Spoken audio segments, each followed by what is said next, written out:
भी है और नहीं, प्रश्न क्या आपका? प्रश्न हमारा ये वाणी सुनते समय मन हट जाता है और आ भी जाता है, मन हट भी जाता है, मन आ भी जाता है। अपने आप आ जाता है, लगन भी है और शौक भी है इसमें। यहाँ पर जो है आपने प्रश्न कोई है आपका? बस प्रश्न नहीं, बताओ नहीं, बताने के लिए बैठे हैं। तो ये जो बात चल रही है कि वाणी जब चलती है तो मन चला जाता है इधर उधर, मन नहीं लगता है। हम आपसे पूछते हैं, जब आप रुपए गिनते हैं मन कहीं जाता है? जब नोट गिनते हो तो उसमें कहीं मन जाता है? जब कपड़ा तहाते हो उसमें मन जाता है? या जब आप कोई माल परचेज करते हो किसी को पैसा दे करके, कहीं मन उड़ जाता है? लापरवाही होती है? नहीं होती है। क्योंकि हमें इंटरेस्ट तो है ज्ञान में, लेकिन जो वैल्यू हमने धन को दे रखी है, पदार्थों को दे रखी है, वो वैल्यू मैंने अभी ज्ञान को नहीं दे रखा है, गुरु वाणी नहीं दे रखा है।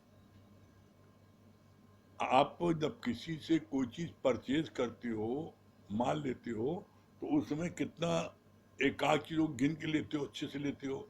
रुपए गिनते हो तो उसमें तो गफलत नहीं रहती। रुपए गिनना है, किसी को आप रुपए देना है, आपको गिन के 1000 रुपए, तो कभी 1100 रुपए दिया आपने गलती से? 900 दिया होगा गिन के 3 बार, 1100 नहीं दिया होगा। तो आपने जितनी वैल्यू धन को दी,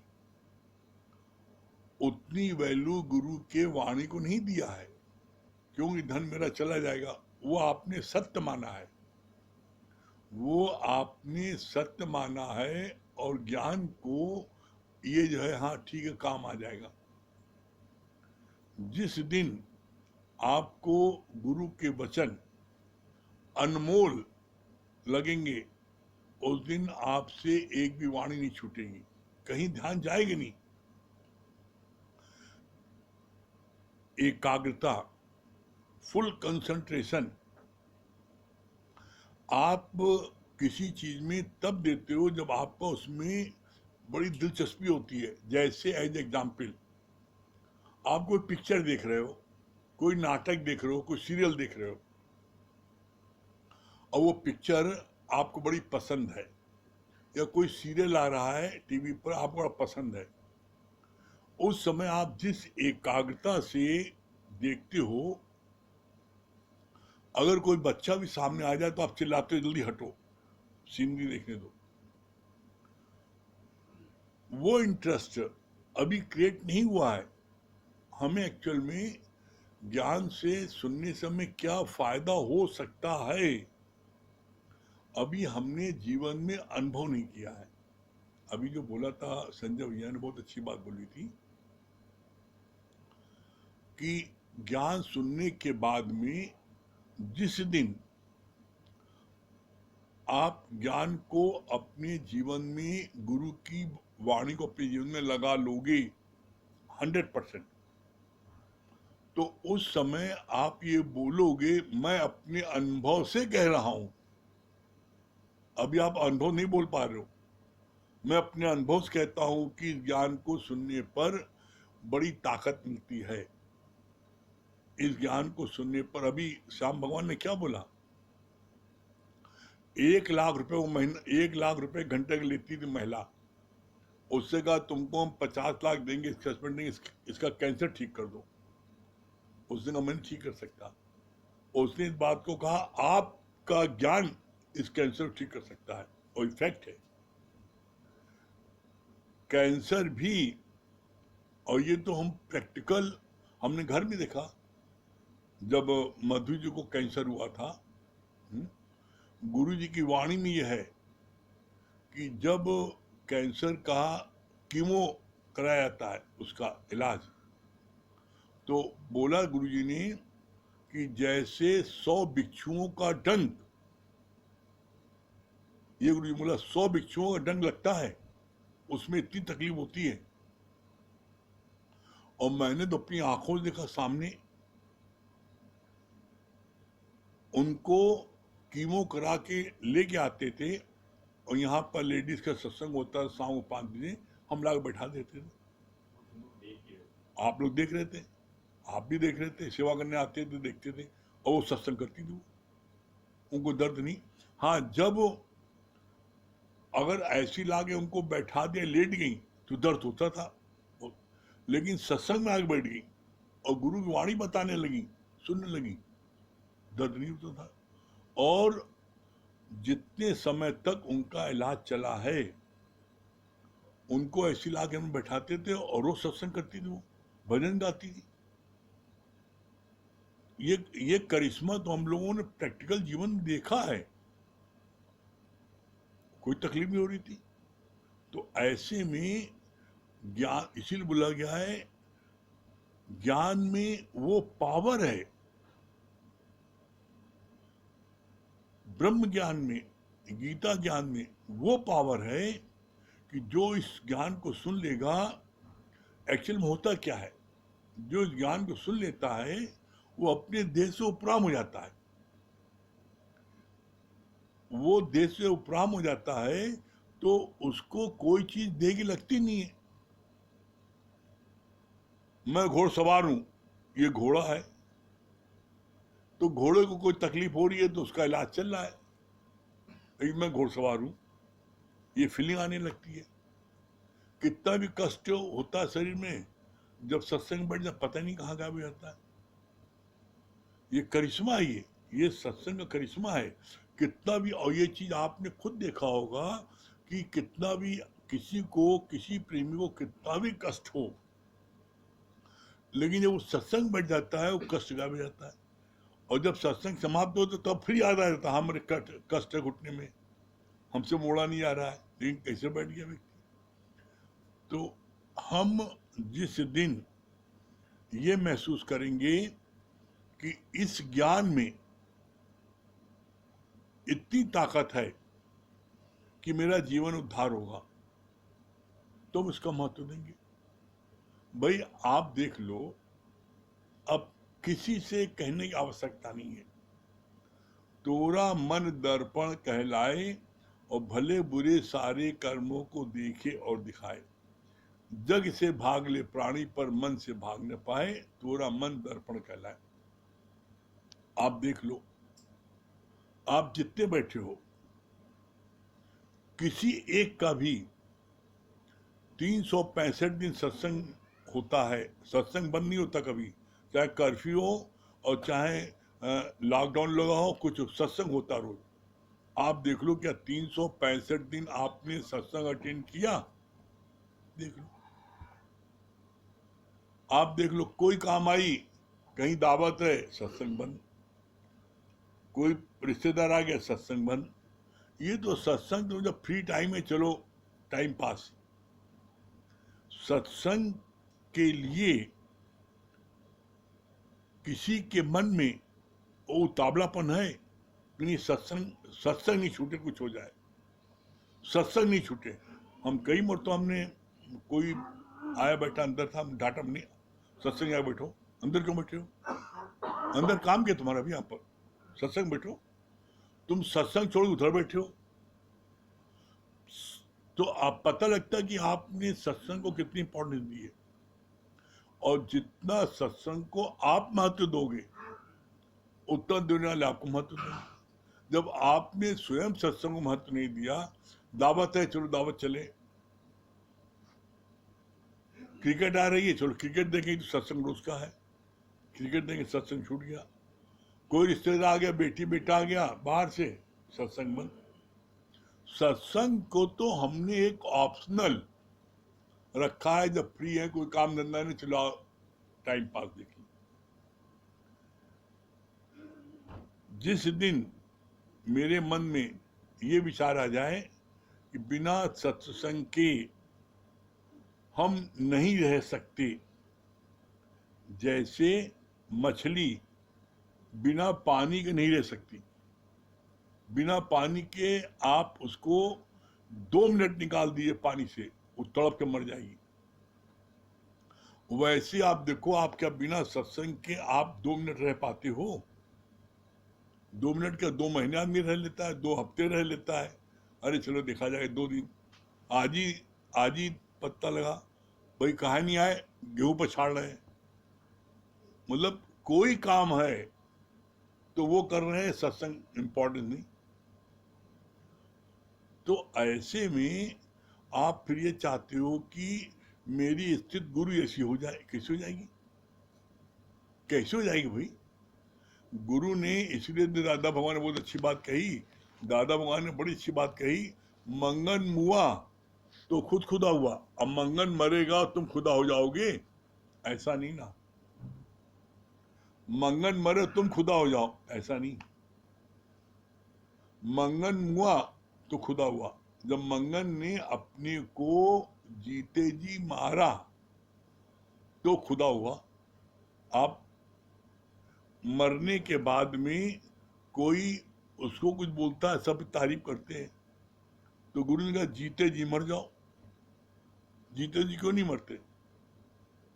जीते जी क्यों नहीं मरते?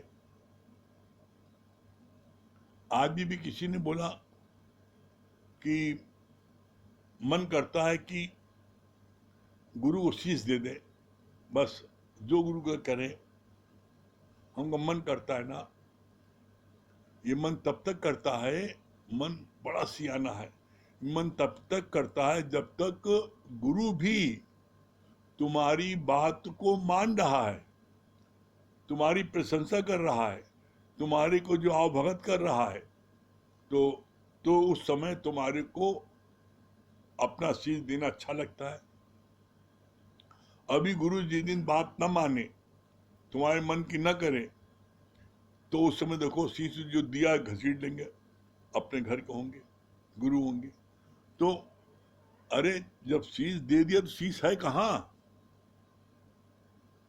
शीश दर दर पर हम झुकाते हैं, तो भगवान ने कहा तुमने शीश दर दर पर झुकाया है, इसके मतलब तुमने किसी को शीश दिया ही नहीं ना। अरे जब तुमने गुरु को शीश दे दिया, शीश है कहाँ? फिर दर दर पर कहाँ झुकेगा? एक शीश था जो हमने गुरु को दे दिया, अब हम शीश को कहाँ झुकाएंगे? हनुमान जी के मंदिर में झुकाएंगे, वैष्णो में कहाँ झुकाएंगे? अब शीश है ही नहीं ना, तो कहाँ झुकाएंगे? सबसे मुख्य बात है, हम इस बात को अपने जीवन के अनुभव से कह रहे हैं। आप कुछ मत करो, बस नित्य सत्संग में मनमना भाव के बैठो बस। और अगर वाणी याद नहीं रहती, उसका मनन नहीं हो पाता है, तो आप वाणी सुनते उसको लिखो, और लिखने के बाद में रात को सोते समय आप उसको पढ़ो। देखो आप कितना चीज आता है, कितना आपको आनंद आता है। हर चीज का प्रोसेस है। अगर वाणी हमको नहीं याद हो पाती, हम उसका मनन नहीं कर पाते, तो लिखो। जो लिखोगे तो वो लिखी हुई चीज तो आप पढ़ सकते हो, रात में पढ़ो उसको। जब आप पढ़ोगे तो आपको सारी वाणी जो है वो याद आने लगेगी। और जब तक आप वाणी गुरु की नहीं सुनोगे, पावर नहीं आ सकती। जब तक आप सत्संग नहीं लोगे, जीवन में परिवर्तन नहीं आ सकता। और जब आप सत्संग लोगे तो जीवन में परिवर्तन आना स्वाभाविक है। ऐसा हो नहीं सकता कि सत्संग आप आओ, आपके जीवन में परिवर्तन ना आए। आप जितने बैठे हो, आप बता दो, सत्संग में आने के पहले आप जिन्होंने जितना डिवोशन दिया है, जितना सत्संग महत्व दिया है, उनके जीवन में उतना अधिक चेंज आ गया है। आज उतने वो किसी भी दुख से, किसी प्रॉब्लम से उतना उपराम हो गए। कैसे कष्ट आते हैं, कैसे दुख आते हैं, कैसी कोई प्रॉब्लम आती है, चेहरे पर ज़्यादा शिकन नहीं है, चेहरे पर एकदम बिल्कुल वो नॉर्मल है, कोई दिक्कत नहीं है। और वही हम देखते हैं जो लोग नेतागिरी ज़्यादा करते हैं, बकबक करते हैं, बोलते हैं मैं बड़ा पुराना हूँ, और सत्संग जो है अटेंड नहीं करते। जब उनके वहां कोई प्रॉब्लम आती है उनके घर पर, तो हम देखते हैं सब कर्म हो जाते हैं, गाली बक रहे हैं, लड़ भी रहे हैं, रो भी रहे हैं, मुकदमेबाजी भी कर रहे हैं, कोर्ट कचहरी भी कर रहे हैं, थाना भी कर रहे हैं, सब कर रहे हैं, सब ज्ञान ध्यान गायब हो गया। क्यों?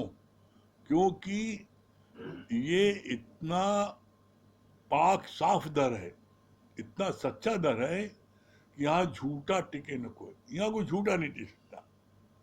इसीलिए गुरु जी ने साफ साफ कहा है,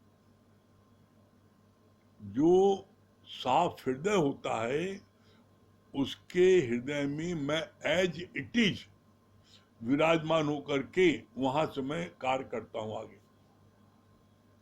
जाका हृदय शुद्ध है ताका हृदय प्रकट होए, बलिहारी उस घट की जिस घट प्रकट हो।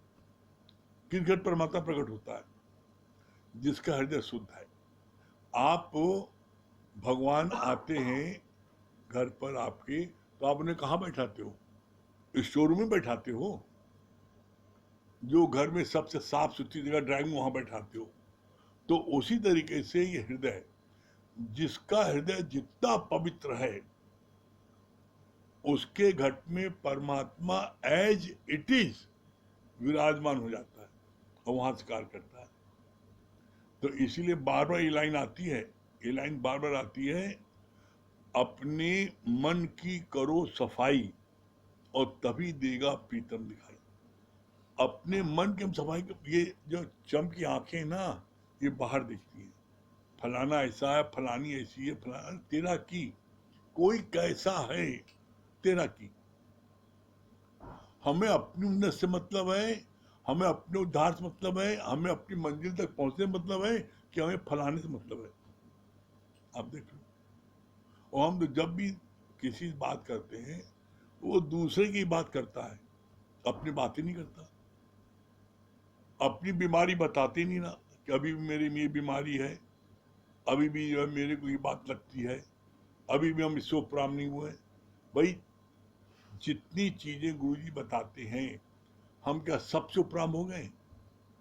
पांचों विकार से उपराम हो गए, पांचों विषयों से उपराम हो गए, राग द्वेष ईर्षा जलन सड़न कुड़न नफरत सबसे उपराम हो गए? इसका हम कोई प्रश्न नहीं करते। भाई जिस चीज में आप अटक रहे हो, जिस चीज में आपका मन बार बार फंस रहा है, आप उसके लिए बताओ। अभी आज ही हमको किसी ने बोला कि हमको रात में विकार बहुत आते हैं। तो हमने कहा तुमको हमने जो इलाज बताया तुमने नहीं किया, इसलिए आते हैं। मैंने इलाज बताया था कि रात में सोते समय आप गुरु की वाणी सुनो। तो बहाना बना बताने लगे कि हमरा वहां पर जो है कमरे में वो यूट्यूब चल नहीं पाता, नेट आ नहीं पाता। हम ठीक, कोई बात नहीं है, नहीं आ पाता है, आप वाणी लिखो, वाणी लिखो और लिख करके उसको रात में पढ़ के सो, देखो कभी कुछ बिगाड़ नहीं आएगा। आप सोचते क्या हो? आप सोच रहे हो खुराफात, तो विकार आएंगे ही। और जब वाणी सुनोगे तो सब चीज गायब हो जाएगी। तो इसलिए वाणी को सुनना बहुत ही जरूरी है। करके देखो आप, निश्चित आपको सफलता मिलेगी। ठीक है, चलिए ब्रेक के बाद फिर मिलते हैं। हम लोग गीता पाठ पढ़ते हैं।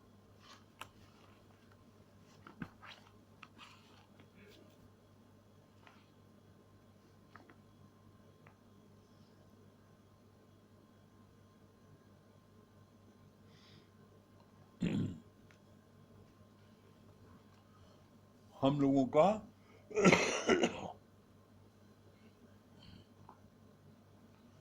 गीता का चौथा अध्याय चल रहा है।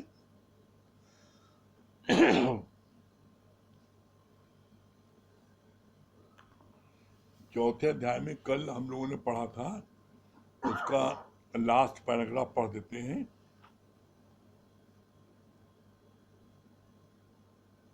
शास्त्रों में रोचक और भयानक वचन लिखे हुए हैं।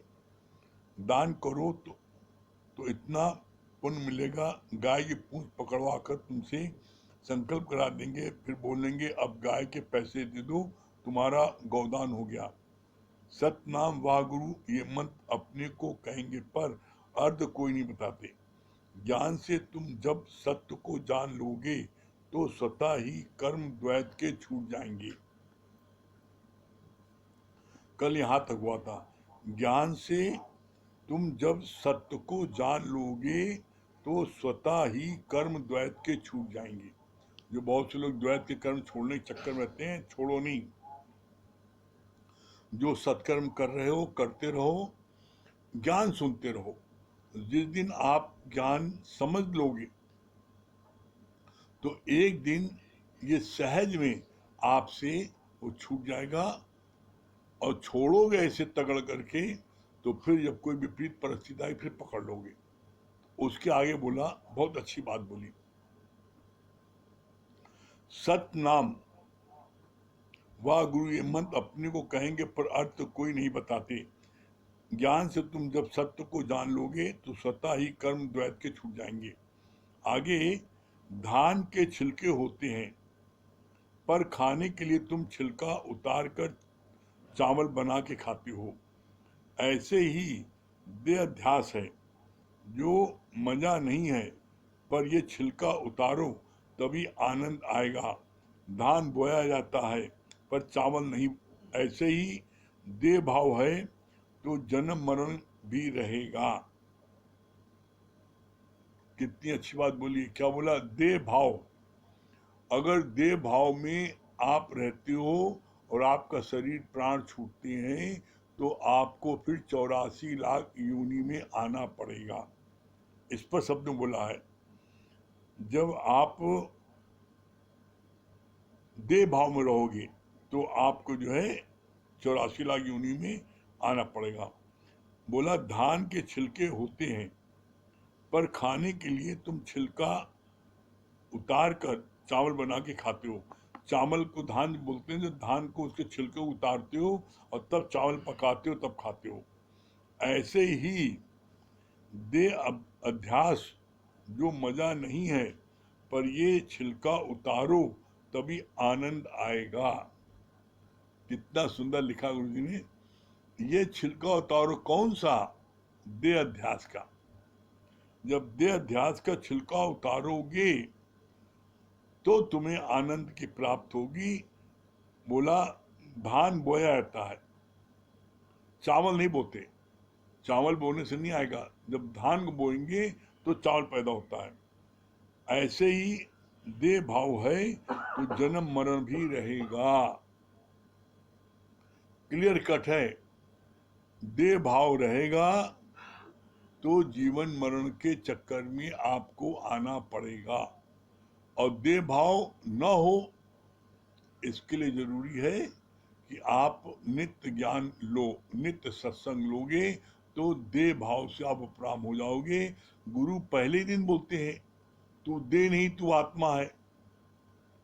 तुम अपने को देह मान बैठे हो, तुम देह हो नहीं, मान बैठे हो। लेकिन ये बात से उपरामता तब मिलेगी जब आप गुरु के ज्ञान को गुरुमुख से आप सुनते जाओगे। फिर बोला आगे, ब्राह्मण क्षत्रिय वैश्य शूद्र सबको परमात्मा ने ही रचा है। सबका कार्य अलग अलग है। जो भी कार्य है उसे सेवा भाव द्वारा करके तू ज्ञान में आगे बढ़ सकता है। कोई भी कर्म या जाति बुरी नहीं है, छोटी नहीं है। ब्राह्मण भले जन्म मरण शादी में पूजा पाठ करवाते हैं, पर शूद्र भंगी चमार न हो तो भी गंदगी मच जाए। कितनी अच्छी बात बोली भगवान ने। भगवान ने 4 वर्ण बनाए हैं, ब्राह्मण क्षत्रिय वैश्य शूद्र, ये 4 वैश्य। ये 4 वर्ण जो हैं इनके चारों के काम अलग अलग हैं। चारों काम अलग अलग हैं। क्या है? ब्राह्मण का काम क्या है? वो शादी ब्याह कराना, मरनी करने में पाठ करना। क्षत्रिय का काम क्या है? देश की रक्षा करना, कमजोर लोगों की रक्षा करना। वैश्य का काम क्या है? व्यापार करना, उचित मुनाफा लेकर के अच्छी चीज लोगों को देना। और शूद्र का काम है सफाई करना। तो इसमें भगवान ने एक बात क्लियर किया बहुत अच्छी, ये चारों वर्ण भगवान ने रचा जरूर है, लेकिन इसमें कोई भी वर्ण ऊंचा और नीचा नहीं है, सब समान है। समान क्यों है? इसके लिए गुरु जी ने बहुत अच्छी बात बोली। ये समान इसलिए है कि चारों वर्ण तुम्हारे ही अंदर है, तुम्हारे शरीर में है। ये चारों वर्ण तुम्हारे ही शरीर में है। कैसे हैं? बोला ब्राह्मण। ब्राह्मण जो है ये आपके इतना हिस्सा ये ब्राह्मण का होता है, गले तक का हिस्सा ब्राह्मण का होता है। छत्री क्या है? ये हाथ जो है ये छत्री है। कोई भी वार करता है तो आप इसको रोकते हो या वार करते हो हाथ से, तो छत्री हाथ है। वैश्य ये पेट है। आप खाता मुख है, लेकिन ये पेट में जो जाता है तो सब तरफ सप्लाई करता है, ये कहीं अपने पास मुंह में रोक नहीं लेता। और पैर शूद्र हैं, ये जो है बाथरूम भी आते हैं, आपके बिस्तर भी आते हैं, बाहर अंदर सब जगह जाते हैं, तो ये इसको बोला गया है शूद्र। ये चारों वर्ण तुम्हारे अंदर हैं, और चारों वर्ण में कोई भी वर्ण न ऊंचा न नीचा है। अब यहाँ पर चार परमात्मा ने चार बनाए हैं वर्ण जरूर, लेकिन यहाँ पर जो कर्म आप करते हो उसके अनुसार आपकी तुलना की जाती है। आप किसी भी जात के हो,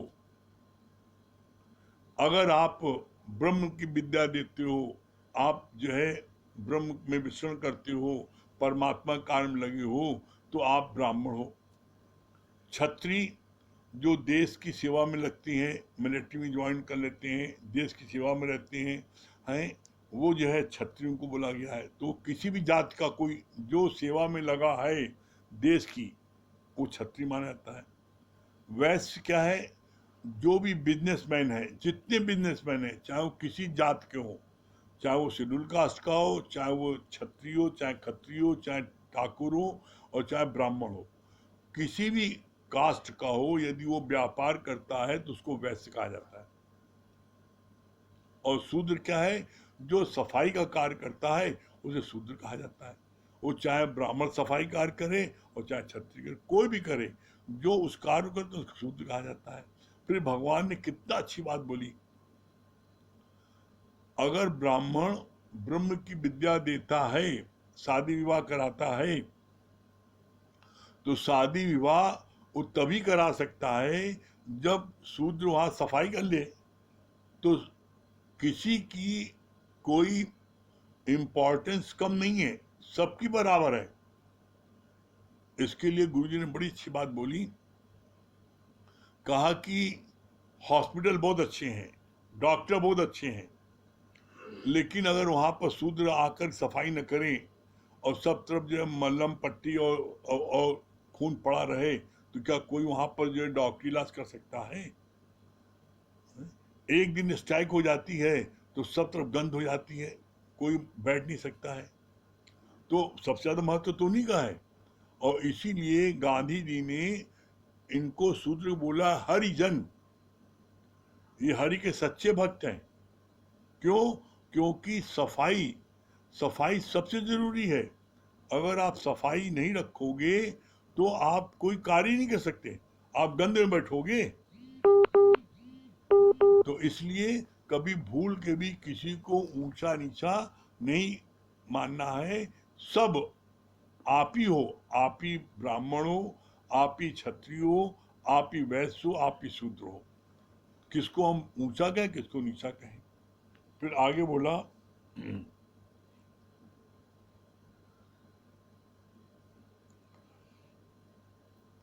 कोई भी कर्म या जाति बुरी नहीं है, छोटी नहीं है। ब्राह्मण भले जन्म मरण शादी में पूजा पाठ करवाते हैं, पर शूद्र भंगी चमार न हो तो भी गंदगी मच जाए। इस शरीर में मस्तिष्क है ब्राह्मण, हाथ है क्षत्रिय, पेट है वैश्य और पैर है शूद्र। सब अपना अपना कार्य करते हैं। जिस मनुष्य की फल में इच्छा नहीं है, परमेश्वर के निर्मित कर्म करता है, वो कर्म से नहीं बंधता।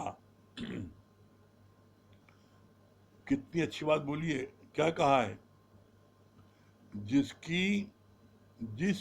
जीव की कर्म के फल में इच्छा नहीं होती है, वो किसी भी कर्म में नहीं बंधता। बंधता कौन है? जिसको कर्म के फल की इच्छा है, अर्थात जो निष्काम भाव से कर्म करता है। निष्काम क्या है? इच्छा और अहंकार के सिवा जो कार्य किया जाए वो है निष्काम कार्य। तो इसीलिए भगवान ने क्लियर किया कि जिसको कर्म के फल की इच्छा नहीं है, वो कभी किसी कर्म में बंधेगा नहीं। बंधता वो है जिसको कर्म के फल में इच्छा है। हम पूजा करेंगे, 16 सोमवार का व्रत रखेंगे तो हमारी लड़की की शादी जल्दी हो जाएगी, लोग ऐसा सोचते हैं। हम शंकर जी को जल चढ़ाएंगे ना, शंकर जी बड़े भोले बाबा हैं, अच्छा वर मिल जाएगा। हनुमान जी को जो है ना, हम रोज जो है मंगल को भोग लगाएंगे और रोज हनुमान के दर्शन करेंगे तो हम पहलवान बन जाएंगे। ये सब की अलग अलग धारणा है। तो बोला तुम कुछ भी करो, लेकिन जब तक ब्रह्म ज्ञान नहीं लोगे गुरुमुख से, तब तक तुम्हारी स्थिति जो है अपने स्वरूप में जगने की नहीं हो सकती। अपने स्वरूप में जागना मनुष्य योनि में आने के बाद अपने स्वरूप में जागना सबसे मुख्य कार्य है। फिर आगे बोला, ज्ञानी का कर्म में भी अकर्म है। ज्ञानी का कर्म में भी अकर्म है, क्योंकि वो अहंकार और कर्ता भाव से रहित है। अज्ञानी व्यक्ति या सन्यासी भले बाहर से अकर्मी होकर भी बैठते हैं तो भी उनका चित्त स्थिर नहीं है।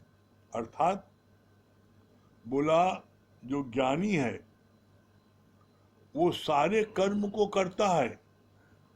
आपको ज्ञानी भी सारे कर्म करते हुए दिखेगा। वो घर में भी रहेगा, बाल बच्चों के साथ भी उठे बैठेगा, खेले कूदेगा, परवरिश करेगा, दुकान भी जाएगा, फैक्ट्री भी जाएगा, ऑफिस भी जाएगा, सब कार्य करेगा। लेकिन फिर भी वो किसी जगह, न ऑफिस में, न दुकान में, न फैक्ट्री में, न घर में, वो कहीं बंधा नहीं है। कहीं वो बंधा क्यों नहीं है? क्योंकि जहां जहां भी वो कार्य कर रहा आपको दिखने में आ रहा है, वो कार्य कर रहा, कर्म तो करने बिना कर्म को रह नहीं सकता। तो कार्य कर रहा है जरूर, लेकिन किसी कर्म में उसको कोई फल की इच्छा नहीं है। वो कर्म कर रहा है कर्म करने के लिए, फल की इच्छा उसको नहीं है। इसी कारण से ज्ञानी जब भी गुरु का कार्य सामने आता है, सत्संग कहीं होता है, तो चाहे वो दोपहर में हो, चाहे शाम को हो, चाहे रात में हो, फिर न वो दुकान जाता है, न फैक्ट्री जाता है, न ऑफिस जाता है। वो सत्संग को टॉप प्रायोरिटी देता है। घर में भी कोई फंक्शन है, घर में कोई कार्य हो रहा है, लेकिन सत्संग है तो सत्संग बैठता है। वो घर के कार्य में उत्सव नहीं बैठता। क्यों? क्योंकि उसको इस बात की इच्छा नहीं है कि घर वाले हमारी तारीफ करें, घर वाले क्या बड़ा अच्छा है, या घर वाले जो है बुरा मान जाएंगे। बुरा माने भला माने, अच्छा माने बुरा माने, कुछ भी माने, लेकिन वो सबसे टॉप प्रायोरिटी सत्संग को देता है। इसी तरीके से वो चाहे दुकान का समय हो, चाहे ऑफिस समय हो, वो अगर सत्संग का कार्य है तो वो चाहे 2 दिन हो, चाहे 2 हफ्ते हो, वो चाहे दुकान बंद हो, चाहे ऑफिस बंद हो, और चाहे खुला हो, वो सत्संग के कार्य में ही जाता है। क्यों? क्योंकि उसको वहां से फल की इच्छा नहीं है। और जो दुनियावी लोग हैं उनके लिए बोला कि वो जो है, वो बोला कौन? अज्ञानी। बोला जो अज्ञानी है, संसारी लोग हैं, वो क्या है? वो दिखने वाला कुछ कर्म नहीं कर रहे हैं, घर में बैठे हैं, लेटे हैं, लेकिन तब भी वो कर्म कर रहे हैं। वो लेटे लेटे ही मन से कर्म कर रहे हैं, ऐसा करेंगे, ये नहीं होगा, ऐसा हो जाएगा। वो बैठे बैठे वो उनका मन शांत नहीं है। और ज्ञानी का मन सारे कर्मों को करने के बाद भी शांत है। शांत है क्यों? क्योंकि उसको किसी भी कर्म से कोई फल नहीं चाहिए। और जो अज्ञानी है, जो जीव भाव में रहते हैं, उनको हर कर्म का फल चाहिए। वो बिना बिना किसी फल के, पहले कर्म करने के पहले वो सोचते हैं इसमें क्या फल मिलेगा, इसमें कितना मिलेगा, कितना प्रॉफिट होगा, तब उस कर्म को करते नहीं, कर्म करेंगे नहीं। तो जो अज्ञानी जन है वो बैठे हैं, बीमार हैं, दुकान जा नहीं पा रहे हैं, लेकिन बैठे बैठे तभी हिसाब लगा रहे हैं, अरे इतना नुकसान हो गया, नहीं ये हो गया, वो हो गया। वो कुछ न करते हुए दिख रहा, कुछ नहीं कर रहे हैं, लेकिन तब भी उनका दिमाग गर्म हो रहा है। कैसे? बोला जैसे को मोटर कार है, और मोटर कार आप ढलान पर छोड़ दो बंद करके, तो बिना पेट्रोल के वो चल रही है। और जो अज्ञानी है, जो जीव भाव वाले हैं, उनकी कार जैसे गैरेज में खराब हो गई, अब वो चल नहीं रही है, लेकिन स्टार्ट है, उसको चेक कर रहे हैं, स्टार्ट है, आधे घंटे तक चेक कर रहे हैं, पेट्रोल फूक रहा है, लेकिन वो गाड़ी चल नहीं रही है। तो इसी तरीके से अज्ञानी व्यक्ति जो है, उसका दिमाग चलता रहता है। कभी कभी देखो आप, इस सत्संग में आने के पहले वो स्थिति हम सब की थी। रात में सोते समय बहुत से विचार निगेटिव आते थे। अब कैसे होगा, हम मर जाएंगे तो क्या होगा, बेटे क्या होगा, बेटे क्या होगा, दुकान क्या होगा, मकान क्या होगा, मतलब बहुत सी बातें आती दिमाग में। और जब आप उन सारी बातों को सोचते सोचते थक जाते हो, उसका हल नहीं निकाल पाते हो, तब कहते हो अच्छा भगवान जो तुम्हारी मर्जी करो, तब भगवान मर्जी पा जाते हो। लेकिन आप कर कुछ नहीं रहे हो, लेकिन आपका दिमाग गरमा रहा है। और ज्ञानी जो है सब कुछ कर रहा है, तब भी उसका दिमाग ठंडा है। क्यों ठंडा है? क्योंकि किसी फल में उसकी कोई इच्छा ही नहीं ना। इसी तरीके से आप भी जब किसी फल में कोई इच्छा नहीं रखोगे, कोई इच्छा नहीं रखोगे, तो आपका मन बड़ा प्रसन्नचित रहेगा, आपका मन बड़ा शांत रहेगा, ये दिमाग एकदम बिल्कुल ठंडा रहेगा। का दिमाग गर्म कब होता है? दिमाग गर्म कब होता है? जब आपकी इच्छा के अनुसार कार्य नहीं होता, तो आपका दिमाग गर्म हो जाता है। तो आपने इच्छा की क्यों? इसीलिए बार बार कहा जाता है निष्काम कर्म, निष्काम कर्म को, निष्काम कर्म जो है उसमें पहली बात आई है, इच्छा और अहंकार के सिवा जो भी आप कार्य करती हैं वो है निष्काम कार्य, तो उसमें आपको आनंद मिलेगा। फिर आगे बोला उसके, ज्ञानी का कर्म भी अकर्म है, क्योंकि वो अहंकार और कर्ता भाव से रहित है।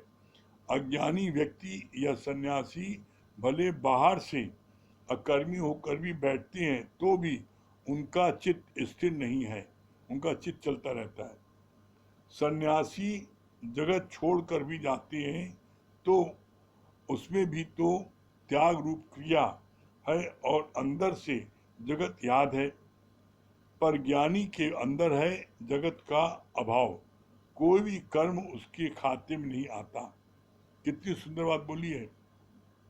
जो सन्यासी हैं, जगत छोड़कर भी चले जाते हैं, तो उसमें भी तो त्याग रूप क्रिया है।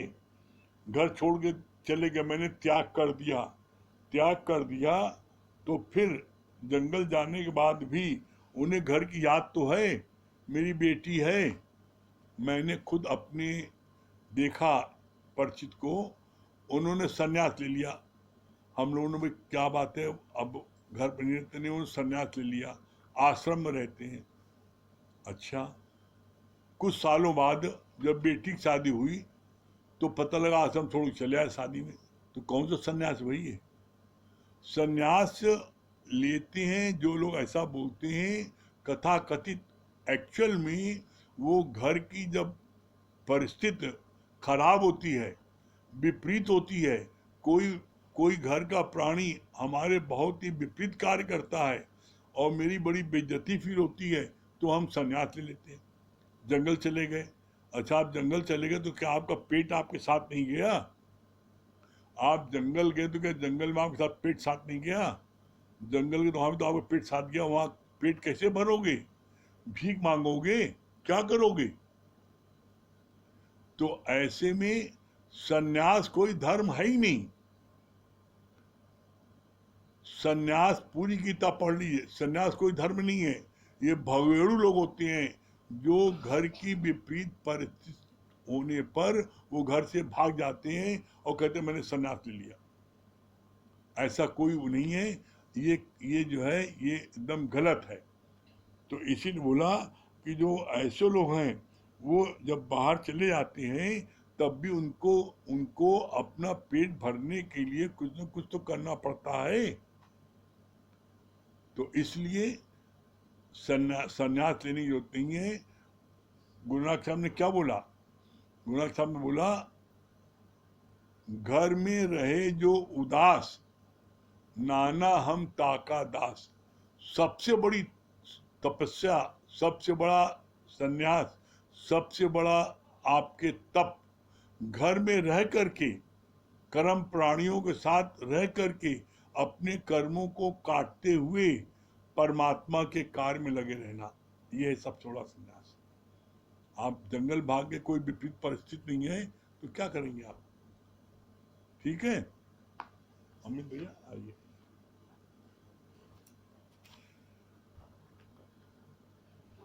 क्या बता रहे हैं आप लोग?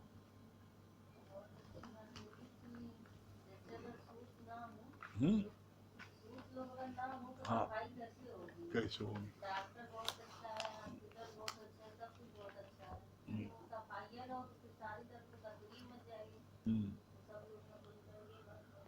हाँ, और एक बात ये भी बहुत अच्छी लगी कि हम ये चीज चेक करें कि हम सत्संग के बिना रह पाएंगे कि नहीं रह पाएंगे अपने अंदर। मछली बिना पानी नहीं रह सकती, वैसे बिना सत्संग रह सकते हैं? देखिए नहीं रह सकते। देखिए इतना इंटरेस्ट है। अमित भैया क्या बता रहे? और जरा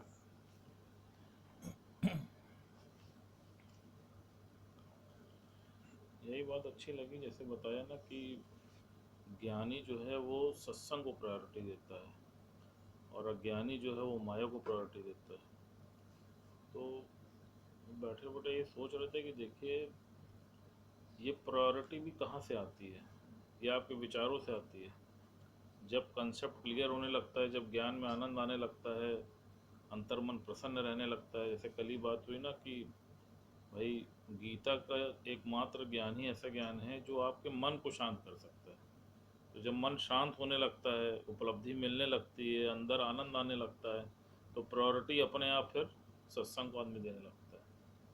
और फिर वही जब मन अशांत होता है तो माया में शांति ढूंढने लगता है, क्योंकि उसको धन कमाने में आनंद आने लगता है। उसको लगता है गुरु धन और कमा लो, आज दिवाली है तो अब दशहरा है तो अब कुछ है, यहाँ ज़्यादा फायदा मिल जाएगा।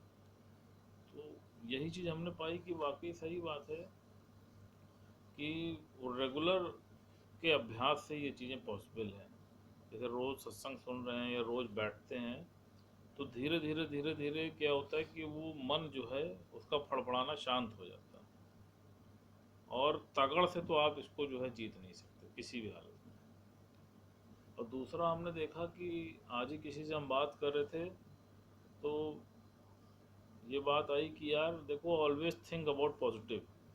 कि जैसे अभी बोला ना कि मन तो है पागल प्रोफेसर, वो हर समय जो है नकारात्मकता की तरफ भागता है, कभी पॉजिटिव नहीं सोचता।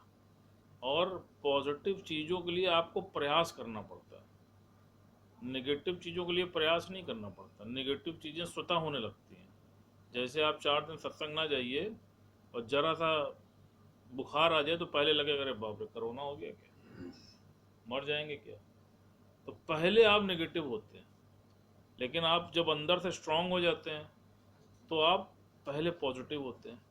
तो अंदर से स्ट्रांग होने के लिए रोज प्रयास करना पड़ता है, रोज सत्संग सुनना पड़ेगा आपको, मन को शांत करना पड़ेगा। और जब आपकी इंटरनल कैपेसिटी मजबूत होगी तब आप जाए जीवन के किसी भी क्षेत्र में जाइए तो आप देखिए आपको वहाँ पर सक्सेस जरूर मिलेगी। तो उसके लिए हमने इस चीज़ को रीड किया कि कुछ भी हो जाए इतनी सावधानी तो बरतनी पड़ेगी कि नेगेटिव थॉट को अंदर नहीं जाने देना है। अब जैसे गुरुजी कई बार बोल चुके हैं कि पूरी शीशी में जहर भरा है, तो जिस तरह पूरी शीशी एक शीशी में जहर है, लेकिन उसकी एक बूंद भी तो उतना ही असर दिखाएगी ना।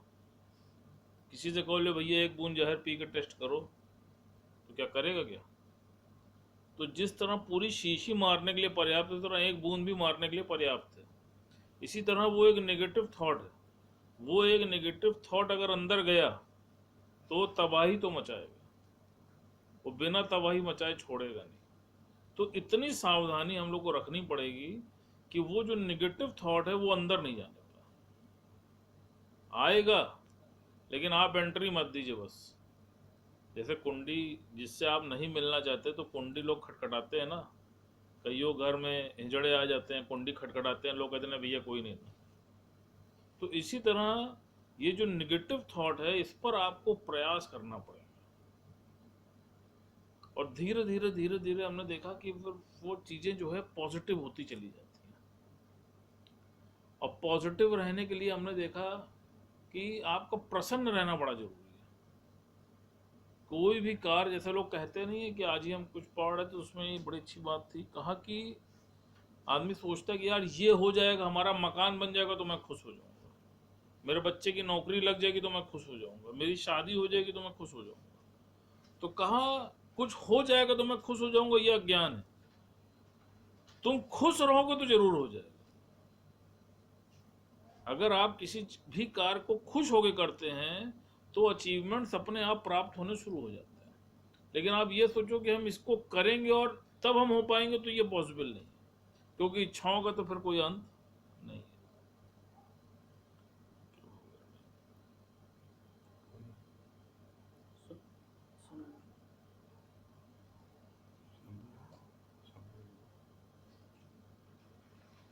और क्या बता रहे हैं महेश भैया? बहुत अच्छा आपने बताया कि मतलब सत्संग की प्रायोरिटी बहुत जरूरी है। और जैसे आपने कहा ना कि हम अपने को चेक करें कि 365 दिन हम सत्संग ले रहे हैं कि नहीं। और मंगल भैया? एक बात ये अच्छी लगी, जैसे ज्ञान में इतनी ताकत है कि कैंसर को ठीक कर सकता है। ज्ञान में इतनी ताकत है कैंसर को ठीक कर सकती है। तो अपने अंदर अजमाई थी, निगेटिव बहुत भरी थी, कैंसर की तरह ही फैल रही थी। हाँ श्याम भैया, श्याम भैया क्या बोल रहे हैं?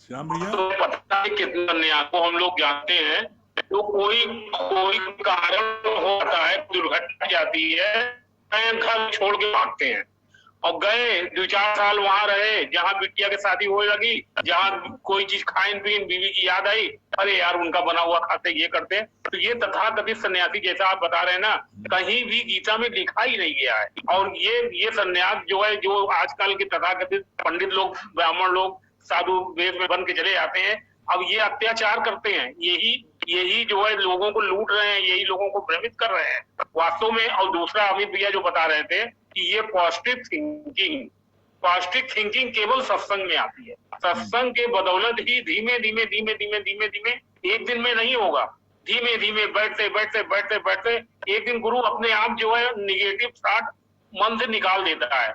आज भी हम आपको बताएं, एक इंस्पेक्टर आ गया खाद वाला, वो लाइसेंस दिख लाओ, बच्चों ने टेलीफोन किया, अरे हमका यार जो होगा देखा जाएगा, क्या कपड़ा रहे हो, जो इच्छा बता दो, नहीं लाइसेंस लिया है हमने, जो करना हो कर ले।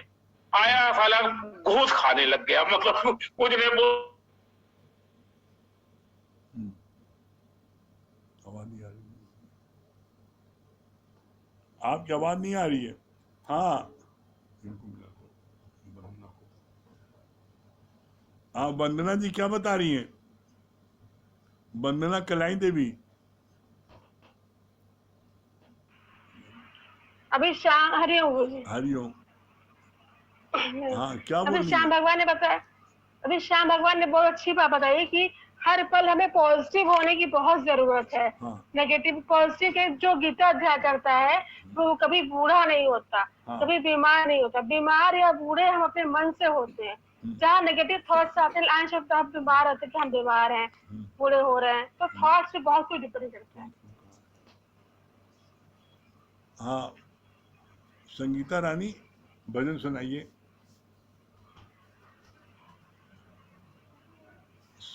संगीता हाँ बोलो।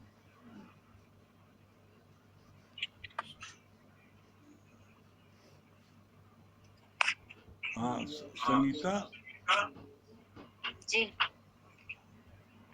हाँ हरिओम गुरु। हाँ हरिओम भजन सुना दीजिए।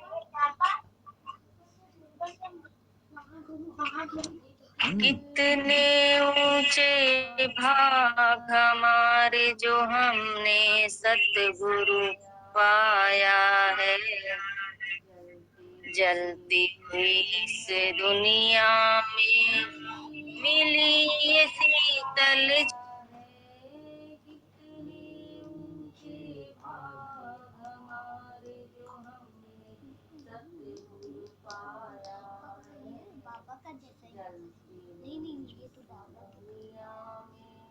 मिली ये शीतल छाया है, कितने ऊंचे भाग हमारे।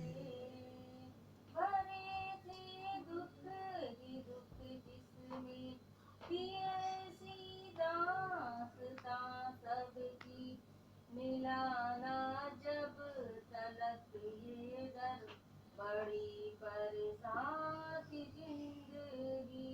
भरे थे दुख ही दुख जिसमें थी ऐसी दास्तां सबकी, मिलाना जब तलक ये दर बड़ी बरसात जिंदगी। कोई मिला मसीहा जिसने सारा रोग मिटाया है। कोई मिला मसीहा जिसने सारा रोग मिटाया है। जलती हुई इस दुनिया में मिली ये शीतल छाया है। कितने ऊंचे भाग हमारे जो हमने सतगुरु पाया है। जलती हुई इस दुनिया में मिली ये शीतल छाया है। कितने ऊंचे भाग हमारे। कोई गुणवान या निर्गुण सभी अपनाए जाते हैं। गुरु सागर दया का है, दया बरसाए जाते हैं। कोई गुणवान या निर्गुण सभी अपनाए जाते हैं।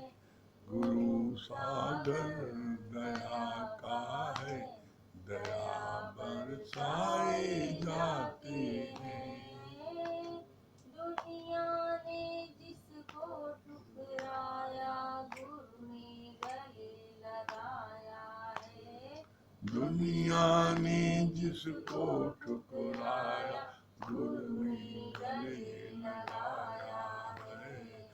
जलती हुई इस दुनिया में मिली ये शीतल छाया है। कितने ऊंचे भाग हमारे सतगुरु पाया है। जलती हुई इस दुनिया में मिली ये शीतल छाया है। कितने ऊंचे भाग हमारे। यहाँ बेचैन लोगों को सबर संतोष मिलता है जो बेहोश जन्मों से उन्हें भी होश मिलता है। यहाँ बेचैन लोगों को सबल संतोष मिलता है। जो बेहोश जन्मों से उन्हें भी होश मिलता है। ले जाए वो रहमत जिसने दर पर शीश झुकाया है। ले जाए वो रहमत जिसने दर पर शीश झुकाया है। जलती हुई इस दुनिया में मिली शीतल छाया है। कितने ऊंचे भाग हमारे सतगुरु पाया है। जलती हुई इस दुनिया में मिली ये शीतल छाया है। कितने ऊंचे भाग हमारे। कलम लिख लिख के हारी है, जुबां गा गा के हारी है। कलम जमीन आकाश से ऊंची महिमा तुम्हारी है। कलम लिख लिख के हारी है। जुबां गा गा के हारी है। जमीन आकाश से ऊंची गुरु महिमा तुम्हारी है। सतगुरु तेरी रहमत से ये ज्ञान खजाना पाया है। गुरु तेरी रहमत से ज्ञान खजाना पाया है। जलती हुई इस दुनिया में मिली शीतल छाया है। कितने ऊंचे भाग हमारे जो हमने सतगुरु पाया है।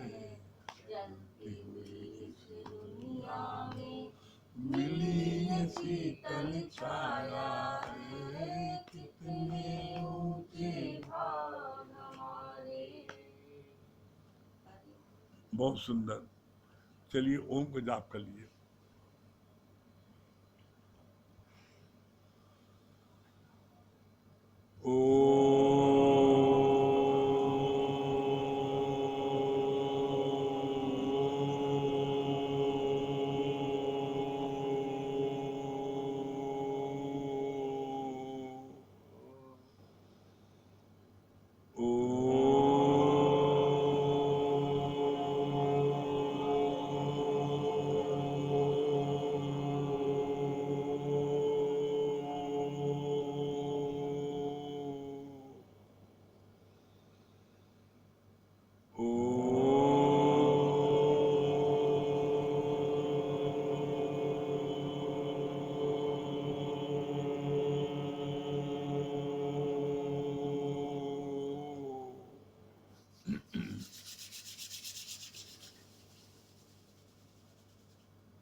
सभी प्रेमियों को हरिओम।